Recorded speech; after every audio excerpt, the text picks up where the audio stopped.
Welcome to Kung Fu Havoc number 2. Again, this will be a short video. Again, we're talking about weapons, which is your physical body, and we are going to talk about knees. Alright, so in the other video, we did elbows, and I gave you guys a slip, which was I used the knee when talking about Brazilian Jiu-Jitsu for somebody being in side mount, where they would be elbowing you, and then I said they could slip a knee in there. You can go back and check that out. It's a really slip. So let me go more defined into that. This is my panda. This is side mount. Elbow, elbow, boom, boom. This person has to block. I'm in side mount. Right? Now if I'm off full guard, God, this pillow's bigger than I thought. I'm off full guard and I'm dropping elbows. He's blocking. So if you can angle your knees out, you can do that.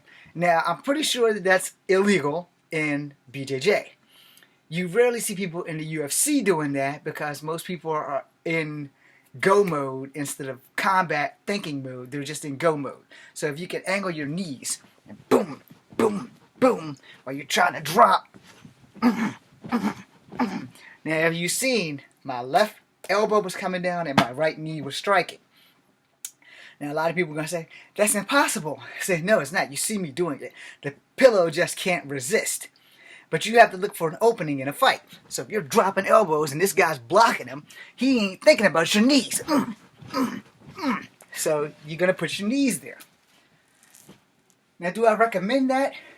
Hey, don't knock it till you try it. But I'm going to tell you about your knees. All right?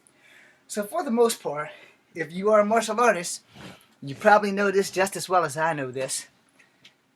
Knees didn't get popular until Thailand Thai fighting, real Thai fighting, not just American kickboxing, started utilizing elbows and knees. Now, boom, boom. Movies like Kickboxer and everything that Tony Jaa has been in has utilized a lot of your knee strikes.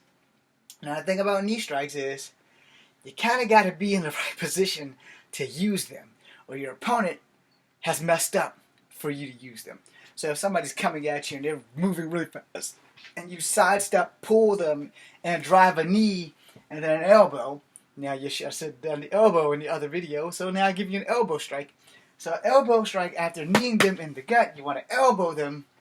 You're pretty much in the position to do that. Guy throws a straight punch. You're not going to block it with your knee unless he's really fucking tall. Or he's really fucking short and he throws a low punch and you can block it with your knee. That's probably never going to happen. Let's keep that shit real. I'm 5'3.5". I've never fought anybody really short and block anything like a punch towards my face with the knee because my knees only go this high.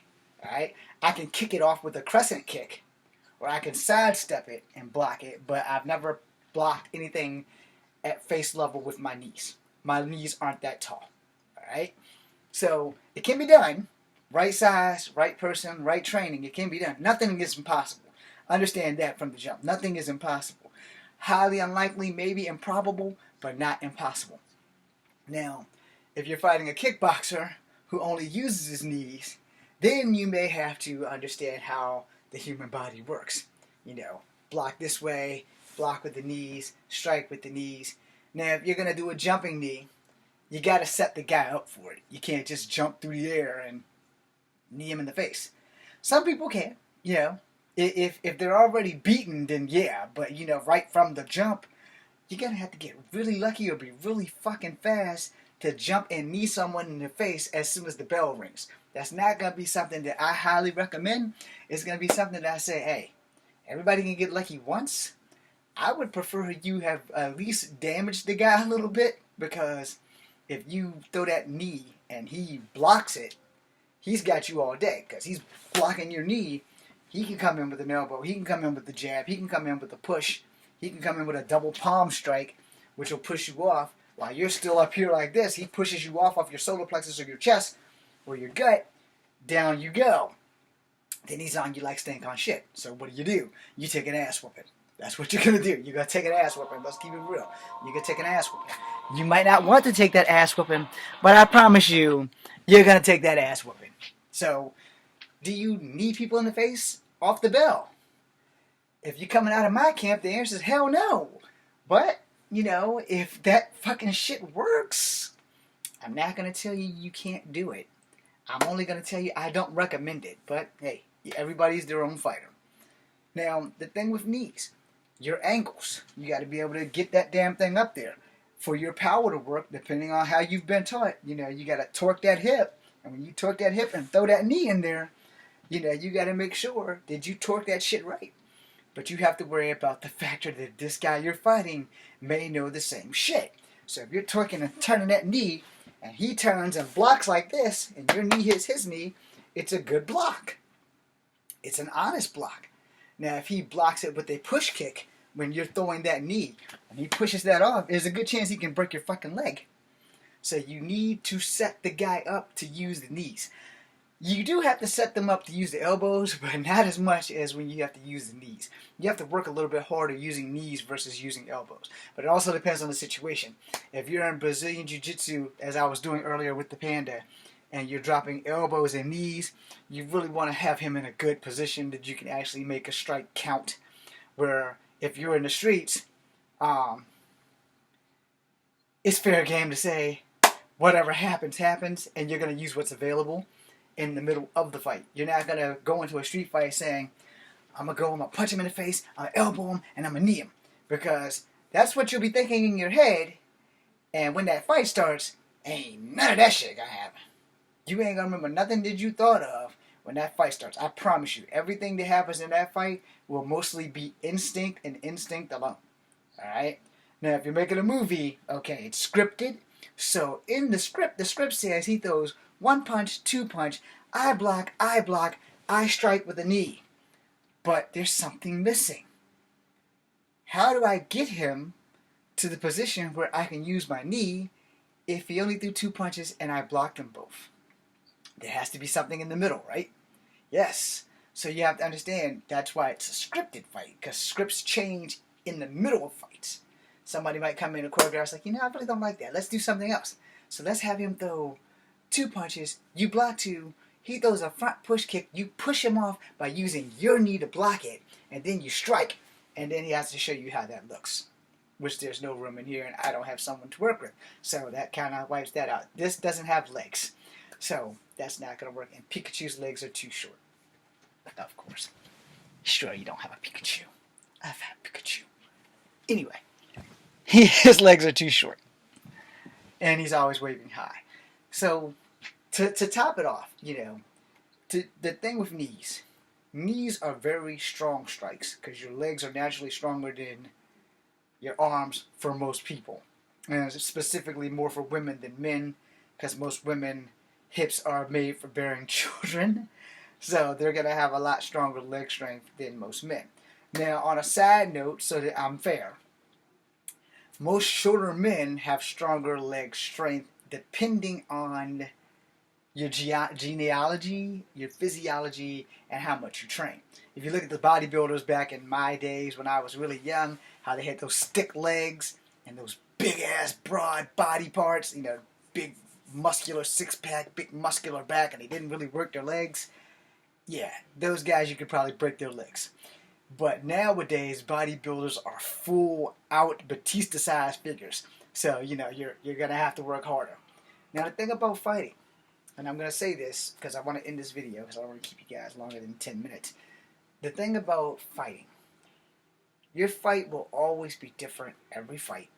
The situation will always be different, and you need to be prepared because what beat one guy won't beat the next guy unless you are exceptionally lucky. Alright?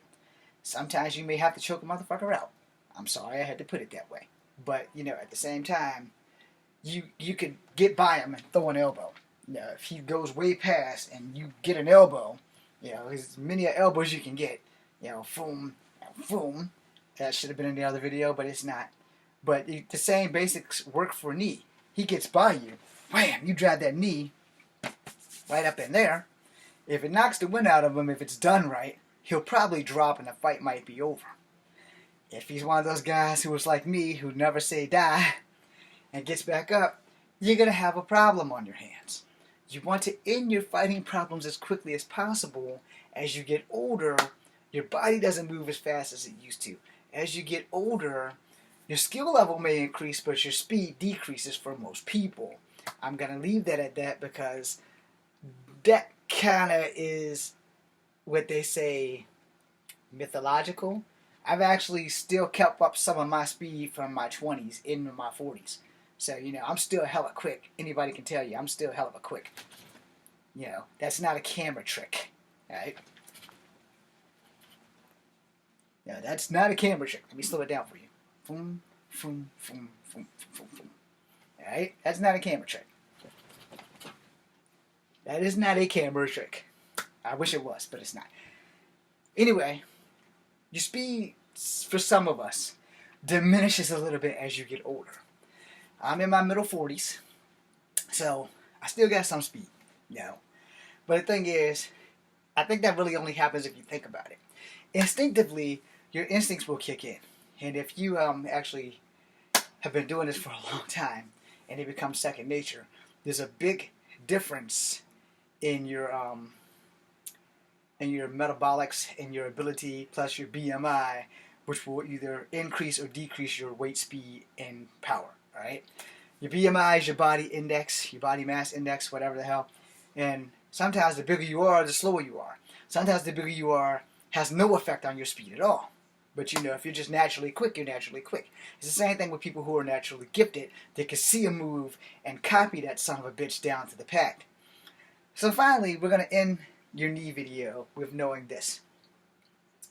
You can probably do the same type of knee strikes that you can with elbows, but I'm going to be honest with you, that really depends on your dexterity and your flexibility. If you are flexible enough to do this with this leg and get it way back here, which I can't because I had a hip replacement, then you don't need me. But you need to know you want to get a coach who specifically does knee strikes. Alright? So I'm going to give you some quick tips on that. If you want to learn how to use your knees and elbows, the schools I recommend are any school that's MMA, and more specifically a school that teaches Thai fighting from Thailand, the home of the original kickboxers. Not Taiwan, Thailand. Alright? And the reason why I say that is because I'm sure you all can go Google the kickboxing movie with Jean-Claude Van Damme, and most of that stuff is slightly factual. So, I've done my research. Some of it is a little over the top, but for the most part, most of it's factual. So the thing I would tell you that, the younger you start, the safer you are.